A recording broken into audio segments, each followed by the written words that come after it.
My first choice of where I would like to live in the world is Lhasa, the capital of Tibet. Next door to the Jokhang, the oldest, most beautiful Buddhist temple of Tibet. That would be perfect.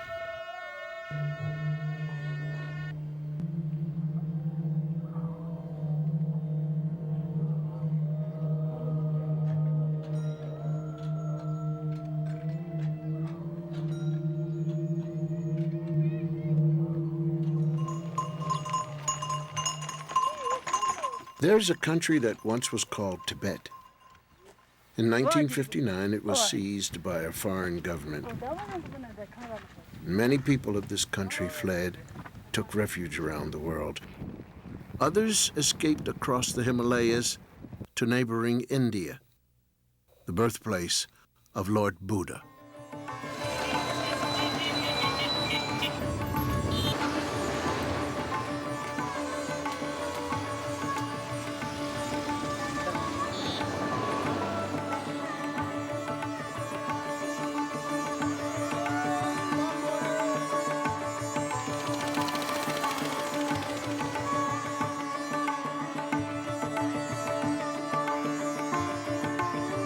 There was a child called Sylvia. At age 6, she decided she would leave home, move to Lhasa, and become a Tibetan. But when she grew up, she found that the Tibet and the Tibetans of her childhood imagination had disappeared. Nevertheless, she decided to go looking and find her place with them.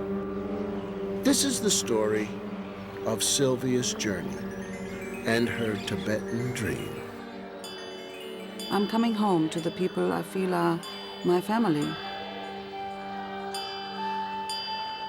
I'm coming to the annual sacred celebration in His Holiness Mindroling's monastery in Dehradun, India.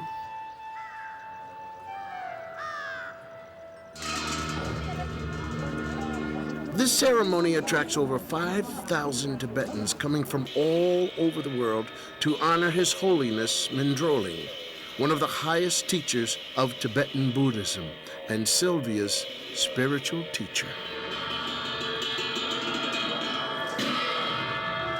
It's a place where I feel I finally arrived. It seems this is the end of a long search for myself. To understand how I got here, I have to go back to my childhood in Germany during World War II.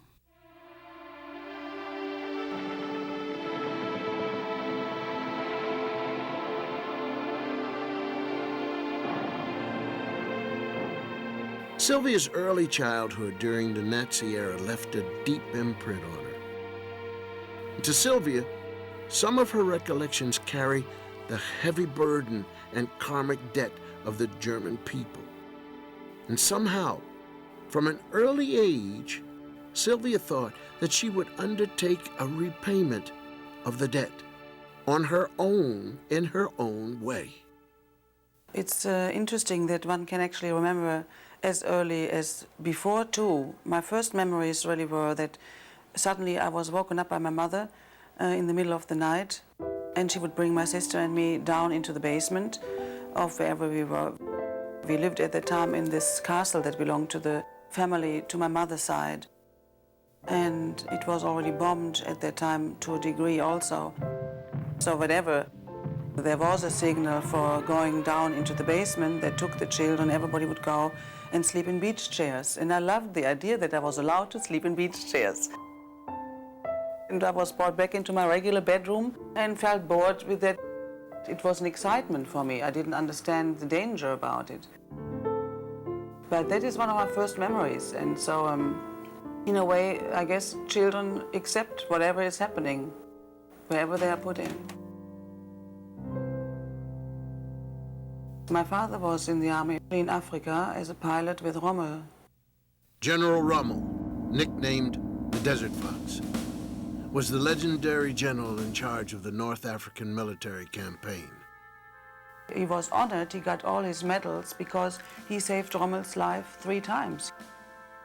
He had to drive him through a minefield. Nobody else really drove as well as my father. And for that courage, he got an award, he got a medal. He came home once Christmas for his holiday vacation, and that's when I was created. She met her father for the first time when she was 2. And her mother dressed her up in her doll's clothes because there were no other girls' clothes available. And to the dismay of her mother, she gave away her little red shoes to her best friend, a gypsy child. I was drawn to the gypsy wagons that were camped outside of town. I would rather play with the gypsy children than with my neighbors. They were beautiful and seemed much freer.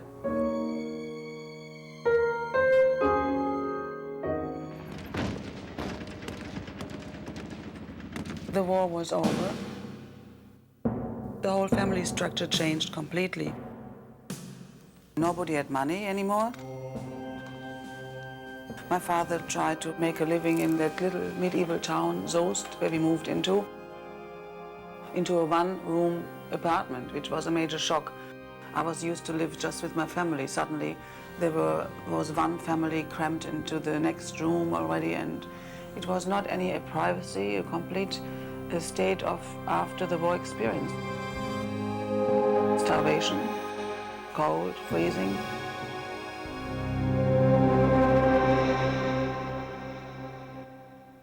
When Sylvia was 5 years old, she had an experience that altered the direction of her life. One day I had to bring my sister her little lunch packet to school because she forgot it. I came to the lunch break and they all were in one huge big hall, all children of that school, watching a film, which was unusual at that time, to see a film. I'd never seen a film.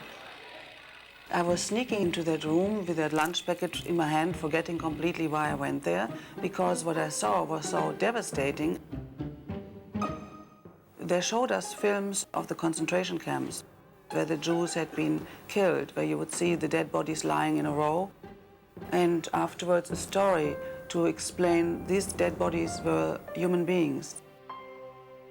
There is a story behind each body. It was a story of 3 little children, 2 boys and a girl, and there were these children that I related to, and they were all going into concentration camps. So I was completely shocked. I cried, and I didn't know what the world was about anymore. I couldn't understand how my parents could endure a situation like this. So when I came home, I was like questioning them. I said, how could you allow this to happen? You know, you can't tell me nobody knew. In a way, I lost trust in my family or in grown-ups. You feel very helpless. You feel kind of tortured by it. You don't know anymore where the world goes right. But one thing was clear for me. I did not want to live in Germany anymore. I decided as soon as I'm grown up, I will move away. Sylvia's emotions were further affected by experiences which, as a child, she could not fully grasp. At the end of the war, the defeated men of the German army returned to their homes and families. They were broken men, crippled and wounded. I would go on my little bicycle and drive into the woods and drive to the moor, where also strange stories linger around because men who didn't want to live any longer after the war, they killed themselves by going into that moor.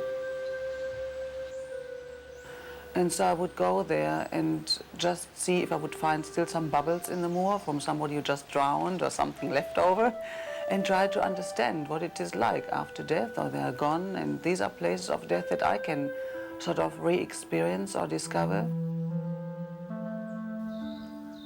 I love to go into the wheat fields because they had beautiful flowers in there.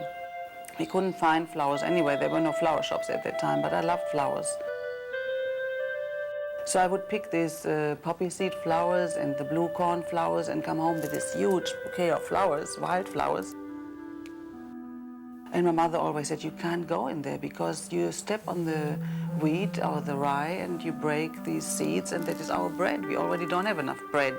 So be careful you don't step in it. And they told me the story about this Roggenmuhme, the witch who lives in the wheat fields, the rye witch. And there's this little song that she will eat the little children who go in there into this wheat field. So every time when I wanted the flowers, I stepped a little bit deeper into this wheat field. I thought, oh, I better make friends with her. I better make friends with death. That was for me a method to survive, to understand life as well as death and not have any more this fear. Wherever I would go, I would be fine, and I make friends with it.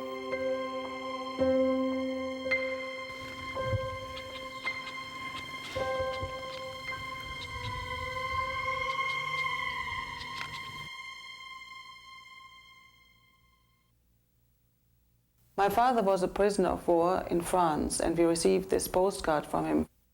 And by the time when he came home, back to Germany, he had shot wounds. He had many injuries. He was very deeply disturbed.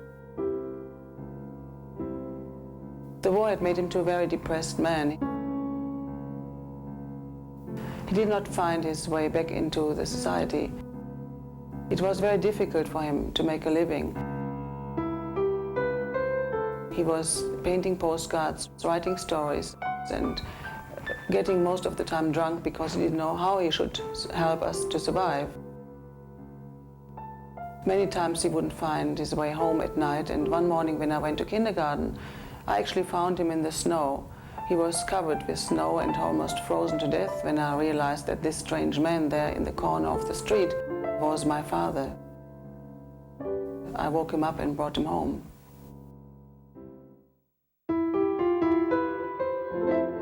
The real warmth and nurturing came from her grandmother, where she spent her holidays. Even though it was after the war, she was always the grand lady. She had her cigarette, and I would just see this paper there unfolding. And I loved to just look at her like this.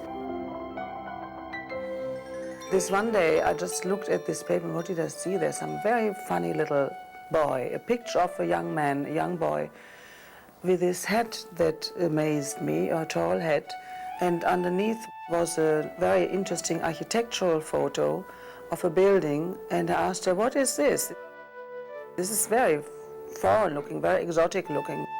And so she read this article to me, and it was about the Dalai Lama, the young Dalai Lama. He was 16 years old then, and I was 7.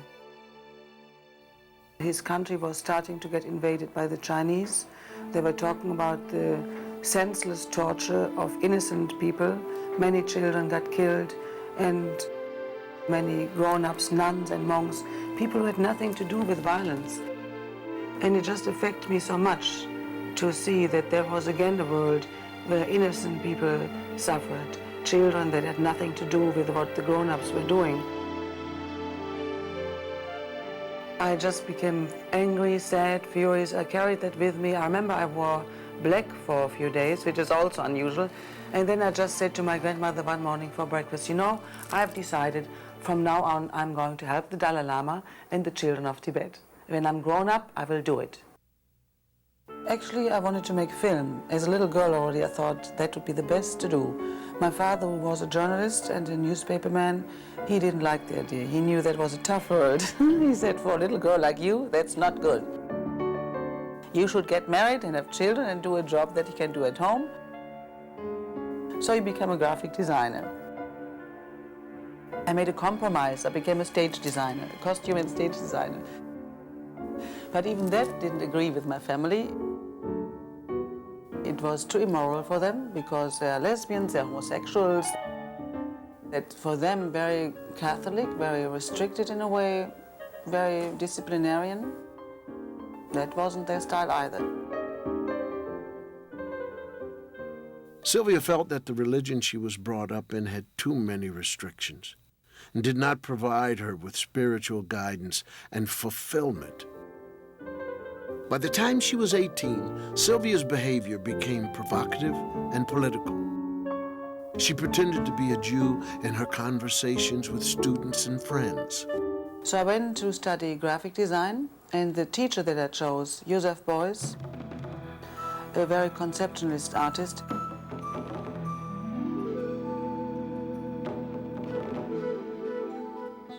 And I secretively started to study with him as a private student for a couple of years in Düsseldorf. Joseph Beuys, one of the most influential artists and teachers of the 20th century, had a strong impact on Sylvia. Beuys, an environmentalist with a mystical belief in the power of nature, believed the artist was a shaman who could heal the world by rediscovering man's connection with the earth. And he prophesied that Sylvia would become a true healer one day. When I started to read books on Zen Buddhism, Krishnamurti also, Indian philosophers, not yet Tibetan Buddhism, but just the search was on for a belief system or for some life philosophy that would make me feel more comfortable in going through my path, finding my path. Sylvia's decision as a young girl to leave Germany finally materialized. She started traveling around the world in search of spiritual connections. And in 1970, she accidentally landed in New York. And just about a week before I was ready to go back to Hong Kong, I met my husband, now ex-husband, in the Village Vanguard, and he played with some great musicians, Thad Jones, big band, and the story started. 6 weeks later, we decided we wanted to live together, and 2 years later we got married, and 14 years we were married. Sylvia married John Faddis, one of the legendary jazz musicians of the time, and her life was suddenly thrown into the whirlwind of the New York music world. The marriage was great for 7 years. I met most of the most famous jazz musicians who I had adored since I was 13 years old. Dizzy Gillespie played Here Comes the Bride in Washington, D.C. And I met Charlie Mingus. I mean, you name it, I met them. It was fantastic for me to experience this childhood dream becoming a reality. I let them sign my German passport with their signatures.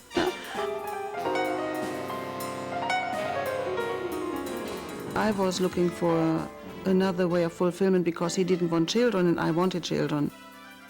And I thought I can't continue to serve one man in my life. I have to serve many more people. And if I don't have children, I have to find people I can serve. So I actually got involved in studying homeopathy. Hi, Francine. Come in, please. Nice to see Sylvia's you. practice grew quickly. Thank you. She started a school of homeopathy, earning in a short time the respect of major homeopathic practitioners. Exercise? I usually don't exercise. Tell about your sports. Joseph Beuys' vision had become a reality. You do? However, after 14 years, her marriage disintegrated, and so did Sylvia's sense of self. And in 1991, remembering her childhood promise to the Dalai Lama, she went to Tibet. I went with this guide and some homeopathic doctors to Mount Kailash to actually ask the mountain for forgiveness. I brought a towel of myself and of my now ex-husband with our names embroidered in it to the feet of the mountain and asked him for forgiveness, for strength, for guiding me through my life and changing this negativity into something positive.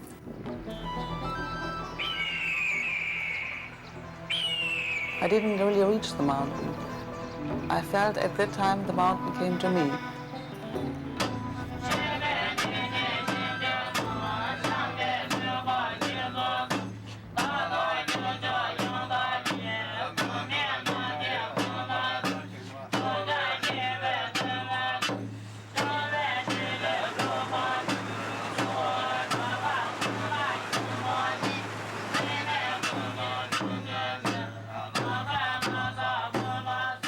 Mount Kailash is the sacred mountain of Tibet, and the visit to Kailash is a very important devotional act for Tibetans. And for centuries, they have been coming in pilgrimage to this mountain in order to release negativity out of their lives and purify their karma. When I touched this big rock, I had an immediate outburst of heat, like I was perspiring, soaking wet immediately. I saw these arms that were dressed in robes, like monk robes. Now I know it was the arms of Lama robes in saffron and in maroon. And I didn't know it then because I did not have yet that strong connection to Buddhism and no knowledge about it to that degree. And I started crying, like my whole body was shaking. I couldn't stop crying anymore. And in that moment I knew something had started to shift within me. It also sort of dawned on me a little bit later that this may be partly also the high altitude that affected my whole organism as well. I didn't feel so sick to the degree that I couldn't continue. It was just a very, very emotional beginning of something. And we continued the journey closer to the mountain. And the next thing I know, I was completely gone. I passed out.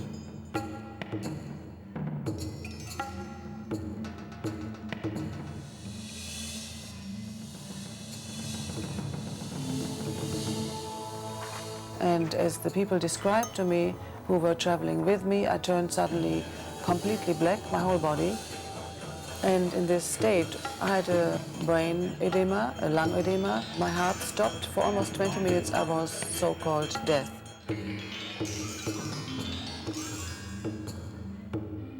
They did a puja for me, a prayer for the state of transition from life to death, to either get me back into this life or to move on peacefully to the next life. So the state of bardo, it is called in Tibetan Buddhism. But I had the most fantastic experience in that time. I felt happier and more protected and more safe than ever in my whole life. For Sylvia, Mount Kailash was a major turning point. The inner changes that she had experienced began to point to new directions in her life. The Tibetans love the idea to die in Mount Kailash because it's a very, very sacred place to die. I survived it for the reason that I'm supposed to do something more in this world. And sure enough, as soon as I came back to New York from this trip to Mount Kailash, I met His Holiness the Dalai Lama. In 1991, Sylvia spent 10 days of special teachings with the Dalai Lama and all the major teachers of Tibetan Buddhism in New York, receiving her initiation into Buddhist practice. I met His Holiness and I bowed in front of him and did my prostration, and I was again completely soaking wet. And after that I never had a fear to speak in public anymore. Whenever to teach homeopathy, this is your first homeopathic treatment, right? You never had any homeopathic treatment before? No. I could speak without being completely freaked out.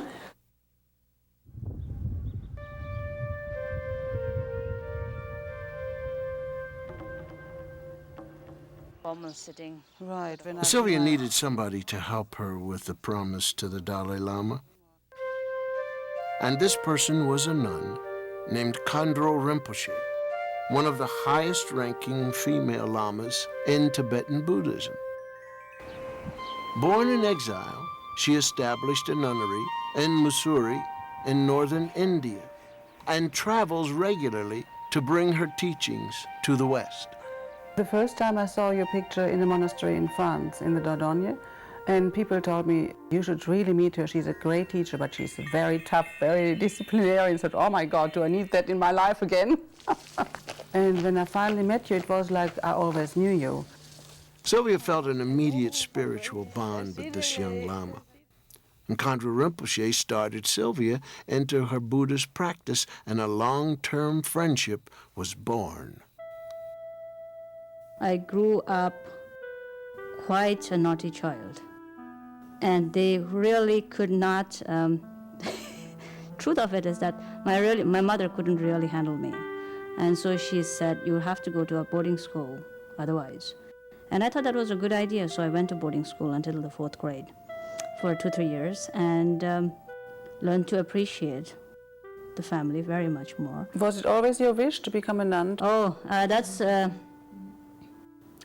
I never had the intention nor the non-intention. It just became a normal growth, a process of being born into the family, having the responsibilities. People saying Khanda Rinpoche, this is Khanda Rinpoche, being placed on the throne, the teachings, the whole thing. How old were you actually when the Karmapa recognized you? You were 3 years old, no? 10 months. 10 months, yeah. Did they do a special ceremony for you? I think I don't remember much. 10 months I was told where the recognition and the name-giving ceremony was done. Even an enthronement, it's a big fuss that people make for a child normally. There's 2 ways of looking at it. One way, I could talk about the great spiritual sacredness of the whole form. But at the same time, it's also necessary to understand that this child to whom it doesn't really make big difference. It's a big deal out of you don't know what. You don't go to school that day. You don't have classes that day. You sit there and it's a very solemn affair. It's your first kind of a ceremony with the grown-ups. And embarrassing to some extent, especially everyone's looking at you for no reason at all. You have no idea. A group of monks that you were born up being afraid of or to some intimidated by prostrates to you, and that makes you feel good. Get to bunk on the heads of a lot of people that you don't like, and so that's kind of the exciting part. And the next day everything's back to normal. Those same people who prostrate to you even like to make believe that they don't recognize you. It's part of your training, they say. It does make you see your own enthronement as no special deal other than fulfilling the wishes of a lot of people who didn't enjoy your death previously. Khandro Rinpoche introduced Sylvia to her father, His Holiness Mindroling, who holds one of the highest positions in Tibetan Buddhism, second only to the Dalai Lama. His original monastery in central Tibet was founded by the Mindroling family line at the beginning of the millennium. It was the most accessible monastery to the Tibetans, where ancient knowledge was preserved and transmitted. His library of 35,000 held the mind treasures, the secret teachings of the Nyingma school. In 1959, the Chinese military destroyed 6,000 monasteries and Mindrolings among them. His influence on the Tibetans was so great that the Chinese government arrested and tortured him in order to break his hold on the people. He escaped and was recaptured several times, finally making his way to India in 1961. I think after the Chinese invasion in Tibet, I think some of our parents' generation went through the whole process of uprootedness. Mindroling was the central monastery and one of the largest and well-known monasteries of Tibet. And His Holiness was the throne holder, my father. Part of his old monastery was rebuilt in the early 1960s, a pale shadow of its former self. The torture and resulting stroke took a heavy toll on His Holiness Mindroling's health. And I felt very honored that I was allowed to actually not take the history of your father's case in homeopathy, like I was able to help him with remedies and also you with homeopathy. For the winter. No arthritic pain. I would like to know if he foresees that as a positive event to do. In his heart, Rinpoche feels it's a good thing to do. Mm-hmm. Anything that is helpful for people, effort should be put in that work. Mm-hmm. So he feels it is right, and since you want to do it, Rinpoche would like you to do it, and he will always pray that you have no obstacles. Oh, that's fantastic. That's very, very great. Thank you. Khandro Rinpoche and His Holiness Mindroling played a very powerful role in Sylvia's life because of their place in Tibetan Buddhist tradition. In this tradition, Khandro Rinpoche and His Holiness Mindroling were recognized as saints, both reincarnations dating back to the 7th century. Khandro Rinpoche's teaching started Sylvia on a new path. In 1993, she began studying Tibetan medicine and went to a Tibetan monastery in the south of France. There she suddenly realized what her next step would be. I had, in a very strange way, an immediate connection to this young Tulku, as if I had known him before. He had come to France to help his teacher, but also to find people who could help him. Spiti Tulku was the abbot of a monastery in the Spiti Valley, an area as large as Switzerland, nestled in the Himalayas and bordering with Tibet. Spiti Tulku was looking for help in building a monastery and an orphanage for the refugees and orphans that were pouring into the valley. Very soon after our meeting, I had a very, very major dream. Very intense dream. I woke up at 4 o'clock in the morning with like a shock, like a light bulb went on. And that dream told me I could help him.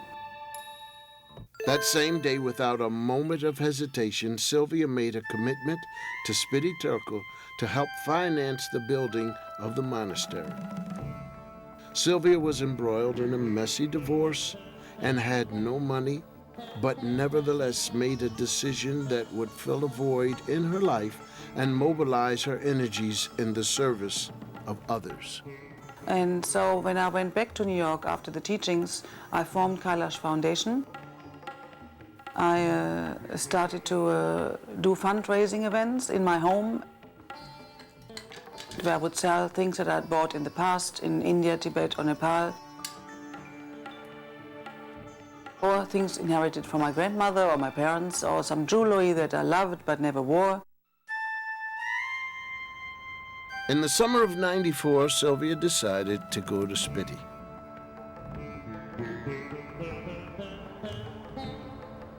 Going from New York to Spiti is not easy. From Delhi, one has to get to Shimla, at the foot of the Himalayas. With luck, one can find a flight. Otherwise, it's an 8-hour ride over bumpy and crowded Indian roads. From Shimla, it takes 2 full days of jeep driving over very rough terrain, over mountain passes at 15,000 feet to reach Kungri. Spiti was a place where I almost felt like there were the same flowers growing like in my childhood in Westphalia, where I was brought up. The same wild flowers. It was that kind of a simple life, rural life, lots of little animals crawling around. I saw the same wheat fields as in Westphalia, where I grew up. At 10,000 feet, this was so unusual.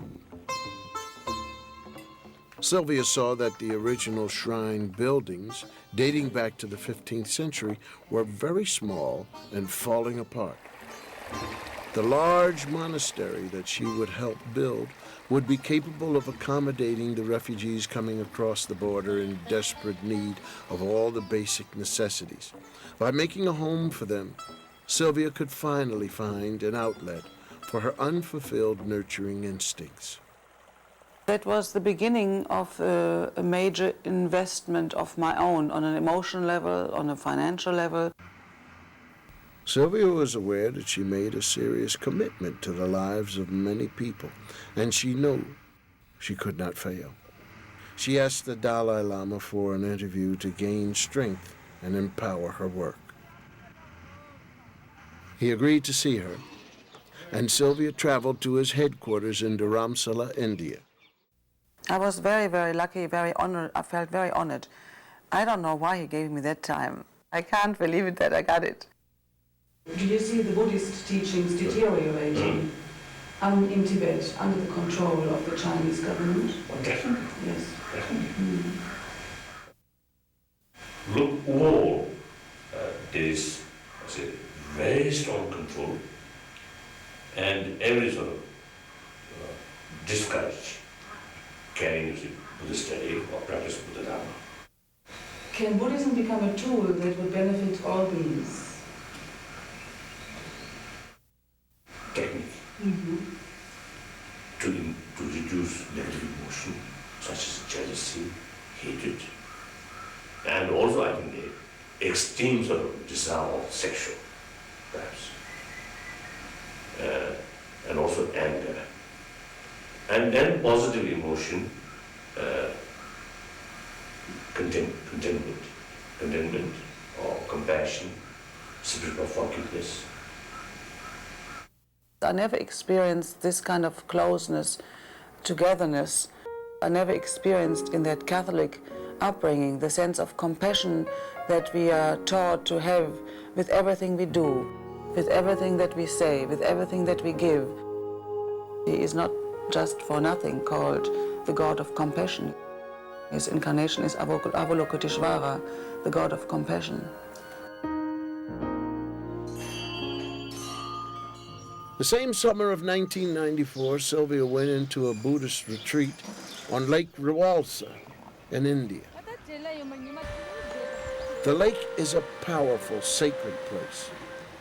What came out of that intense meditation state was another breakthrough decision in her life. She started to think that she needed to do much more for the Tibetans. If we don't help this culture right now, they will be gone. And so I thought maybe I can make films. I can show with my own vision what's happening there, and I show it to the world.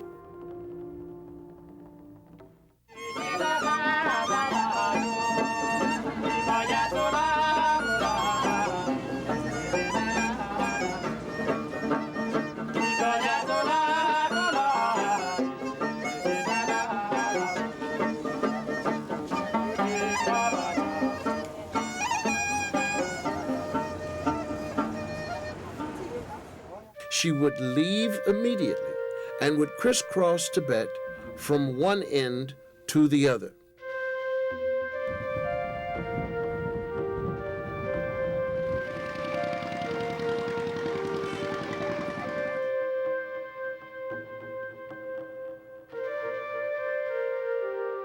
Tibet is for me the sky, the openness. It's almost the presentation of Buddhism, illumination. It's this vastness of landscape, the beauty of this enormous, beautiful land of different kinds of landscapes. The most purest lakes, the most purest rivers. Even though the Chinese really have started to bring a lot of toxicity into that country, it is still a very, very pure country. I love the people's smile.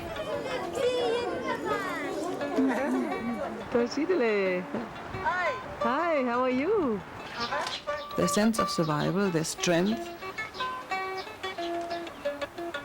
There's a simplicity about them. Thank you. Very nice.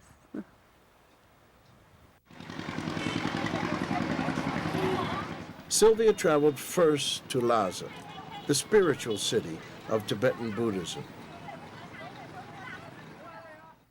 The Potala, meaning high heaven realm, was built in the 17th century as the residence of the Dalai Lama. Suddenly, the building I saw as a 7-year-old was right in front of me. And I was overwhelmed with all kinds of feelings, joy and sadness. And His Holiness was forced to move to a foreign country and live in a military compound. If the Potala was the political center, the Chokang was the spiritual and religious center.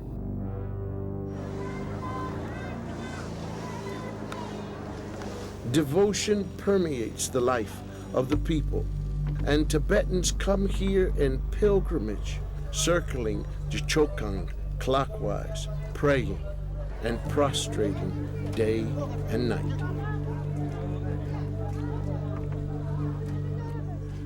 The top floor of the Jokang has been turned into a shopping center, selling the Tibetan folkloric objects, and Chinese tourists come here to be photographed, wearing the traditional Tibetan robes. When I traveled through the country, there was always a police guard. So I would always pretend I film the sky and the flowers and the children. Thank you.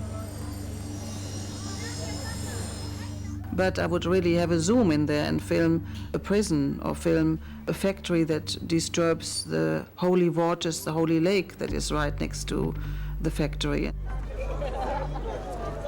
I found a way to film nuns and monks that had been tortured, and monks He's from Drepung. who would speak with me in Tibetan language about their torture, about their prison experiences. The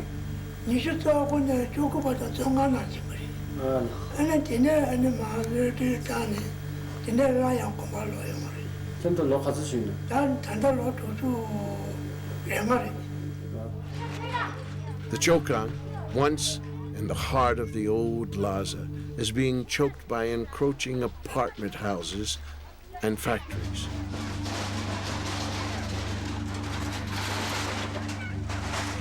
I visited the Chakpuri Medical Institute in Lhasa because I was interested in traditional Tibetan medicine and its connection to homeopathy.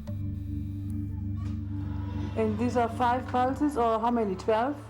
You mean in one side? Yeah. Six organ.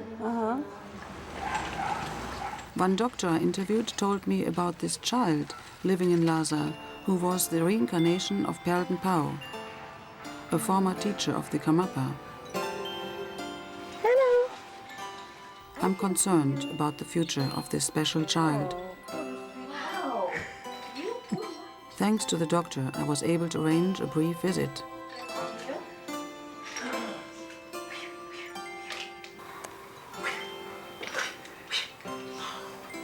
Bye-bye. Bye-bye, monsieur. Dashidale. Bye-bye. Dashidale. Dashidale. Oh.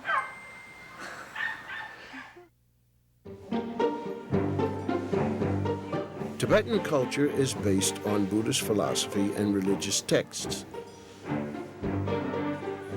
They preserve and disseminate tradition.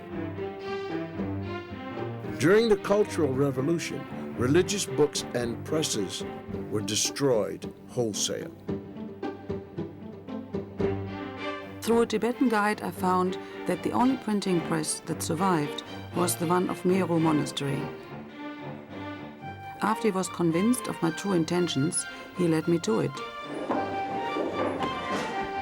Financially, they survive on accounts of donations from European friends, but they constantly worry about the future.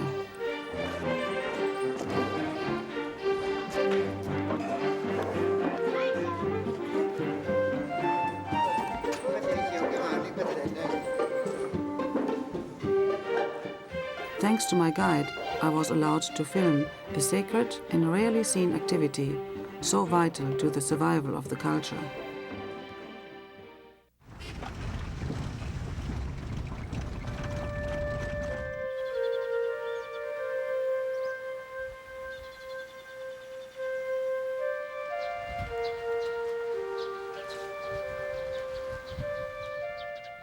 During my interview with the Dalai Lama, I told him about my wanting to meet yogis with special powers. He told me to go to this remote area in the northeastern part of Tibet and had given me a letter of introduction to a High Lama of Z Monastery. When I arrived, I was stopped by the Chinese authorities. They did not want me to meet him, nor did they allow me to film the interior of the monastery. After 4 hours of pleading with them, they agreed to let me meet him with a policeman present. I never had a chance to give him the letter.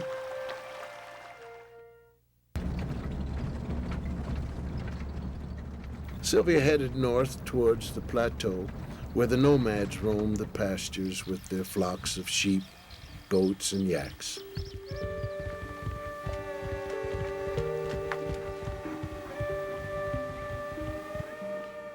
During the Cultural Revolution, nomads were herded into communes, but the harsh conditions of the plateaus were not easy to acclimate to. After 1976, the Chinese government decided no one wanted to be there, so they released the lands to the nomads. The nomads live in the harshest of physical conditions. The average elevation is 15,000 feet. The temperature can drop 75 degrees in one day. I spent 3 days with them. I visited their tents, ate their food, It looks good. and filmed their way of life. Is he making wool?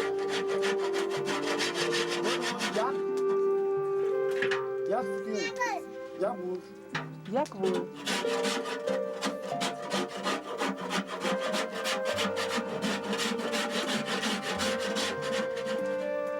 They went out of their way to be hospitable, in spite of their living in the poorest conditions. Very delicious, huh? Yeah, very delicious. That's nice. Yeah, this is made by the milk. Their faces are filled with suffering and hardships. Yet I saw pride and joy in their eyes.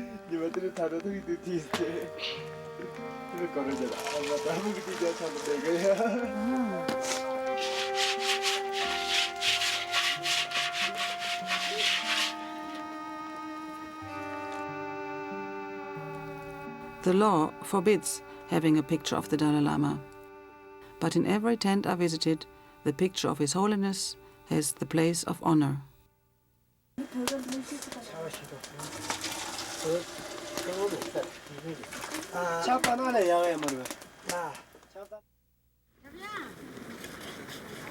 In the summer of 2000, Sylvia traveled again to India for a major event.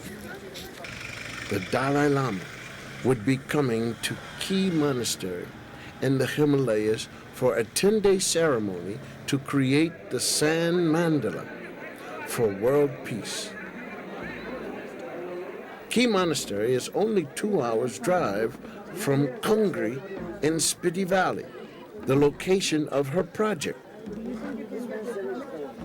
Built dramatically on the top of a mountain at 12,000 feet, Key is the oldest and largest monastery in Spiti Valley. We traveled to Key Monastery and found that 15,000 people, Tibetans, nuns, monks and Westerners from all over the world had arrived to attend the ceremony on the monastery grounds. The sand mandala ceremony is one of the most complex and esoteric of the Tibetan Buddhist tantras, a practice that is as mysterious to Westerners as to many Buddhists. Painting with sand in a state of intense concentration and meditation, the monks create a sacred map of the cosmos and the mind as they overlap.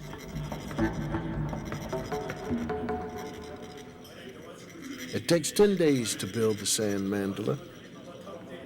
The Dalai Lama performs sacred ceremonies for several days, and at the end, the mandala is thrown into the winds in a gesture that expresses the Buddhist view of the impermanence of everything. To be in the presence of the Dalai Lama again, to be able to share this special ceremony, is more emotional to me than what I could have dreamt about in my childhood. I feel I'm a part of something that fulfills me in every sense. My heart, my body, and my mind are at peace. Sylvia traveled the short trip to Kungri. The work at the monastery has progressed considerably since Sylvia was there last in 1994. 3 new levels have been completed. The ground level is ready for ceremonies, and Bhutanese artists are putting the finishing touches on statues of the Buddhas.